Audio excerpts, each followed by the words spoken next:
ഏറെ നിർഭാഗ്യകരമായ സംഭവമാണ് കൂത്താട്ടുകുളത്ത് അരങ്ങേറിയത്.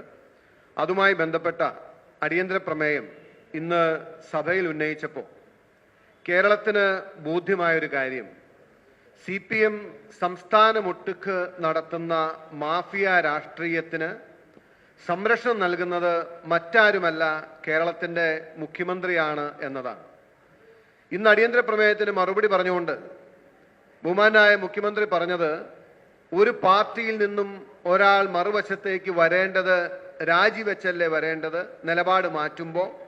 അതുകൊണ്ടാണ് കലാരാജുവിനെതിരെ ഈ പ്രതികരണം ഉണ്ടായെന്ന് പറയുന്നു. ഞാൻ മുഖ്യമന്ത്രി ചോദിക്കാം, നിങ്ങൾക്കിത് പറയാൻ ലജ്ജയില്ലേ എന്ന് ചോദിക്കുകയാണ്. കാരണം 18-ാം തീയതിയാണ് കൂത്താട്ടുകുളത്തെ ഈ അവിശ്വാസ പ്രമേയം ഉണ്ടാകുന്നത്. 15-ാം തീയതി കൂത്താട്ടുകുളത്ത് മുട്ടിക്കടക്കുന്ന പായിപ്ര ഗ്രാമപഞ്ചായത്തിൽ വൈസ് പ്രസിഡന്റ് തെരഞ്ഞെടുപ്പ് നടക്കുമ്പോൾ കോൺഗ്രസിന്റെ കൈപ്പത്തി ചിഹ്നത്തിൽ ജയിച്ചു വന്ന വിജി പ്രഭാകരൻ എന്ന സ്ത്രീയെ ഇതേപോലെ സാരി ഉടുത്ത് കൗൺസിൽ ഹാളിൽ വന്ന സാധാരണക്കാരിയായ ഒരു സ്ത്രീയെ CPM മറുകണ്ഠം കൊണ്ടുപോയി ചാടിച്ച് അവരെ വൈസ് പ്രസിഡന്റ് സ്ഥാനാർത്ഥിയാക്കി. CPM അവർ വോട്ട് ചെയ്ത് അവരെ വൈസ് പ്രസിഡന്റ് ആക്കി, അതായത് 3 ദിവസം മുമ്പ്. എന്നിട്ട് 3-ാമത്തെ ദിവസം നടക്കുന്ന അവിശ്വാസ പ്രമേയത്തിൽ ഒരുപക്ഷെ വേശ്യയുടെ ചാരിത്ര പ്രസംഗം പോലെ ഇന്ന് മുഖ്യമന്ത്രി നിയമസഭയിൽ പറയുകയാണ്, ഒരു വശത്ത് നിന്ന് മറ്റൊരു വശത്തേക്ക് മാറുമ്പോൾ അവർ രാജിവെച്ചല്ലേ പോണേ. എത്ര ലജ്ജയില്ലാത്ത വാക്കുകളാണ് മുഖ്യമന്ത്രി പറഞ്ഞത്. മാത്രമല്ല, സ്ത്രീ സുരക്ഷയെക്കുറിച്ച് അദ്ദേഹം നാട് നീളെ നടന്ന് പ്രസംഗിക്കുകയാണ്.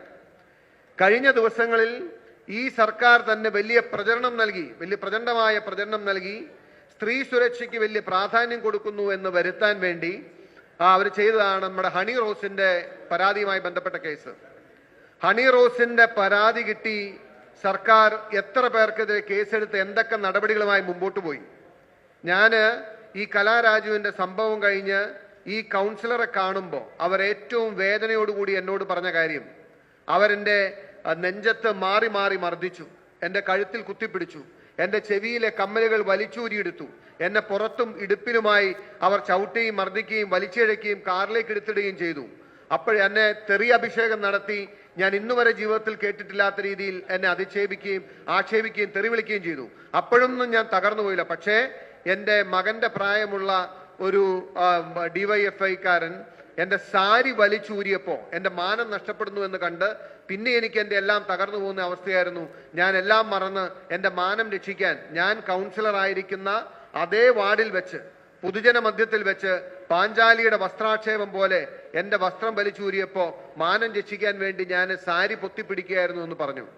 ഞാൻ ബഹുമാനപ്പെട്ട മുഖ്യമന്ത്രിയോട്, ഈ സർക്കാരിനോട് വിനയപൂർവ്വം പറയാൻ ആഗ്രഹിക്കുന്നത്, സമ്പത്തും സൗന്ദര്യവുമുള്ള സ്ത്രീകൾക്ക് മാത്രമാണ് മാനമുള്ളത് എന്ന് നിങ്ങൾ കരുതരുത്.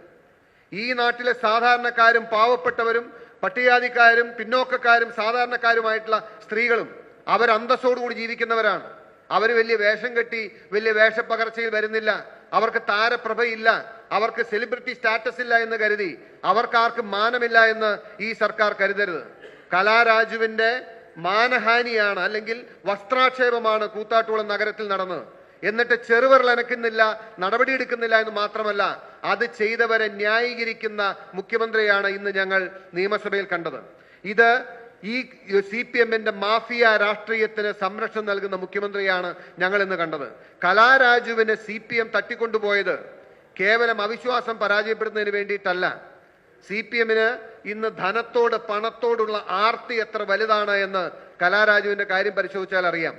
കലാരാജുവിന്റെ ഭർത്താവ് മരിച്ച് ദിവസങ്ങൾ കഴിയുന്നതിന് മുമ്പ് ഈ CPM നേതാക്കന്മാർ അവരെ സമീപിച്ച് അവർക്കെതിരെ ബാങ്കിലുണ്ടായിരുന്ന ഒരു വായ്പ, അതുമായി ബന്ധപ്പെട്ട് റിക്കവറി നോട്ടീസോ അല്ലെങ്കിൽ തിരിച്ചടയ്ക്കാൻ വേണ്ട നോട്ടീസോ അയക്കുന്നതിന് മുമ്പ് നിങ്ങൾ അടിയന്തരമായി ഇത് സെറ്റിൽ ചെയ്തില്ലെങ്കിൽ നാളെ ചെണ്ട കൊട്ടി വന്ന് നിങ്ങളുടെ സ്ഥലവും വീടും ജപ്തി ചെയ്യുന്ന സ്ഥിതി ഉണ്ടാകുമെന്ന് പറഞ്ഞ് ഭയപ്പെടുത്തുകയും ഭർത്താവിന്റെ മരണത്തിൽ നിന്നും മാനസികമായി മോചിതയാകുന്നതിന് മുമ്പ് യഥാർത്ഥത്തിൽ കലാരാജുവിന്റെ ഭർത്താവ് 15 സെന്റ് സ്ഥലമാണ് അവിടെ ബാങ്കിൽ ഈട് വെച്ചിരുന്നത്.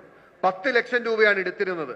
ഏതാണ്ട് ഇതിനു മുമ്പ് അവർ വിൽക്കാൻ പരിശ്രമിച്ചപ്പോൾ 6 ലക്ഷം രൂപയും 6.25 ലക്ഷം രൂപയും സെന്റിന് വില പറഞ്ഞ ഭൂമി CPM നേതാക്കന്മാർ, ആ ബാങ്കിന്റെ മുൻ പ്രസിഡന്റായിരുന്ന സണ്ണി, ഏരിയ കമ്മിറ്റി നേതാവായിരുന്ന സണ്ണി, ഇപ്പോൾ വൈസ് ചെയർമാനായിരിക്കുന്ന സണ്ണിയും ഏതാനും CPM നേതാക്കന്മാരും ചേർന്ന് കലാരാജുവിൽ സമ്മർദ്ദം ചെലുത്തി ആ 6 ലക്ഷം രൂപ വില പറഞ്ഞ ഭൂമി ഇവർ തന്നെ കൊണ്ടുവന്ന ഒരു കച്ചവടക്കാരനെ കൊണ്ട്, ഒരു മുതലാളിയെ കൊണ്ട് കേവലം 3.5 ലക്ഷം രൂപയ്ക്ക് കച്ചവടം ഉറപ്പിക്കുകയാണ്.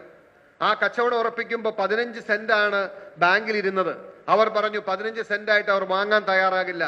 ബാക്കി 15 സെന്റ് ഈ കലാരാജുവിന്റെ ഭർത്താവിന്റെ അമ്മയുടെയും പേരിലായിരുന്നു.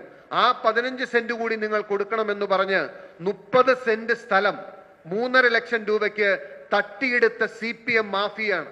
എന്നിട്ട് അവർക്ക് അതിനുശേഷം അവരോട് പറഞ്ഞു, നിങ്ങൾക്ക് കടക്കാൻ ഞങ്ങളൊരു വീട് വാങ്ങിത്തരാം എന്ന് പറഞ്ഞ് ആരാരും പോകില്ലാത്ത, വിൽപ്പന നടത്താൻ കഴിയാതിരുന്ന, നമ്പർ ഇട്ട് കിട്ടാത്ത, ഇൻഡിവിജ്വലായി വീടിന് നമ്പർ ഇട്ട് കിട്ടാത്ത ഒരു വീടും സ്ഥലവും അവരുടെ തലയിൽ കെട്ടിവെച്ചു. അതും 45 ലക്ഷം രൂപയായിട്ട് വില മതിപ്പ് കാണിച്ചുകൊണ്ട്, അത്രയും വില കാണിച്ചുകൊണ്ട് 30 ലക്ഷം രൂപയ്ക്കോ 35 ലക്ഷം രൂപയ്ക്കോ വിൽക്കാൻ കഴിയാതെ കടന്നിരുന്ന 35 ലക്ഷം രൂപയ്ക്ക് ഇപ്പോഴും ആ വില്ലയിൽ വീട് കിട്ടാനിരിക്കെ 45 ലക്ഷം രൂപ വരവ് വെച്ച് ആ ഭൂമിയും ആ വീടും ഇവരുടെ തലയിൽ കെട്ടിവെച്ചു. ബാക്കി പണം ഇവർ സസ്പെൻസ് അക്കൗണ്ടിലാണെന്ന് പറഞ്ഞു. ഈ നിലയിൽ കലാരാജു എന്ന് പറയുന്ന ഒരു CPMന്റെ പ്രവർത്തക, ആ ഒരു CPM കുടുംബം 25 വർഷം ഈ പാർട്ടിയെ സേവിച്ച് കൗൺസിലറായിരുന്ന അവരുടെ ഭർത്താവ് മരിച്ച് അവരൊരു പ്രയാസത്തിൽ നിരാലംബയായി നിസ്സഹായായി നിൽക്കുന്ന സമയത്ത് അവരുടെ സ്വത്ത് തട്ടിയെടുത്ത മാഫിയ സംഘം ഈ കാര്യം അവർ കോൺഗ്രസിനോടൊപ്പം UDFനോടൊപ്പം വന്നാൽ പുറത്തു വരുമെന്ന് ഭയം കൊണ്ടാണ് കലാരാജുവിനെ തട്ടിക്കൊണ്ടുപോയി ഏരിയ കമ്മിറ്റി ഓഫീസിൽ ബന്ദിയാക്കി വെച്ച് അവിശ്വാസ പ്രമേയത്തിന്റെ സമയം കഴിഞ്ഞ് വലിയ മാധ്യമ വാർത്തയും പോലീസും കാര്യങ്ങളും ഒക്കെ വന്നപ്പോൾ അവരെ റിലീസ് ചെയ്ത് ഇപ്പോൾ പറയുന്നു കലാരാജുവിനെ തട്ടിക്കൊണ്ടുപോയത് UDF ആണെന്ന്. ഇതാണ് യാഥാർത്ഥ്യം. ഇന്ന് കേരളം മുഴുവൻ CPMന്റെ ഒരു ശൈലി എന്ന് പറയുന്നത് സമ്പത്ത് പിടിച്ചെടുക്കാൻ, പണം പിടിച്ചെടുക്കാൻ ഏത് അധികാരത്തെയും ദുർവിനിയോഗം നടത്തി, രാഷ്ട്രീയ മാഫിയ പ്രവർത്തനം നടത്തുകയും അതിന് നേതൃത്വം നൽകുന്നതും സംരക്ഷണം നൽകുന്നതും മുഖ്യമന്ത്രിയാണ് എന്ന് ഇന്ന് നിയമസഭയിൽ പച്ചയായ തെളിവായി ഞങ്ങളുടെ മുമ്പിൽ നിൽക്കുകയാണ്. കാരണം ഇതിനെ മുഴുവൻ ന്യായീകരിച്ച്, ഇവരെ മുഴുവൻ സംരക്ഷിച്ച് അവർക്ക് സംരക്ഷണം നൽകുന്നത് CPMന്റെ മാഫിയ രാഷ്ട്രീയത്തിന്റെ തലവനും സംരക്ഷകനും മുഖ്യമന്ത്രിയാണ് എന്ന് കേരളത്തിന് ബോധ്യപ്പെടുകയാണ്. സ്ത്രീ സുരക്ഷ എന്ന പേരിൽ CPMന് ഇനി ഒരക്ഷരം പറയാനുള്ള ധാർമ്മിക അവകാശമില്ല എന്നുകൂടി ഞങ്ങൾ കൂട്ടിച്ചേർക്കണം.